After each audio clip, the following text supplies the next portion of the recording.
అనర్హత dismiss. Speaker గడ్డం ప్రసాద్ సంచలన నిర్ణయం. ఫిరాయింపు ఆరోపణలు ఎదుర్కొంటున్న 5గురు ఎమ్మెల్యేలపై వేటుకు నిరాకరణ. మహిపాల్ రెడ్డి, ప్రకాష్ గౌడ్, తెల్లం వెంకటేశ్వరరావు, బండ్ల కృష్ణమోహన్ రెడ్డి, గాంధీకి ఊరట లభించింది. ఇంకా తేలని మరో ముగ్గురు ఎమ్మెల్యేల భావిత.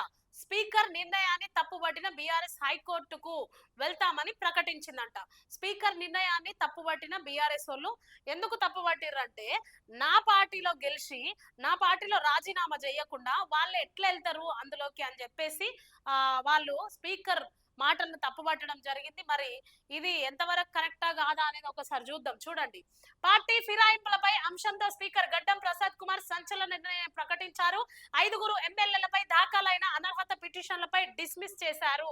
బీఆర్ఎస్ నుంచి వచ్చిన అసెంబ్లీకి ఎన్నికైన పార్టీ ఫిరాయింపులకు పాల్పడ్డారంటూ మొత్తం 10 మంది ఎమ్మెల్యేలపై బీఆర్ఎస్ అనర్హత పిటిషన్లు దాఖలు చేయగా, స్పీకర్ బుధవారం 5గురు పిటిషన్లపై తీర్పు వెలువరించారు. బీఆర్ఎస్ నుంచి స్వచ్ఛందంగా వైదొలిగినట్లు ఆ పార్టీ దాఖలు చేసిన అనర్హత పిటిషన్లను కొట్టివేస్తూ ఉత్తర్వులు జారీ చేశారు. అయితే స్పీకర్ ఈ విధంగా మాట్లాడినప్పుడు బీఆర్ఎస్ వాళ్ళు ఏమంటున్నారంట చూడండి.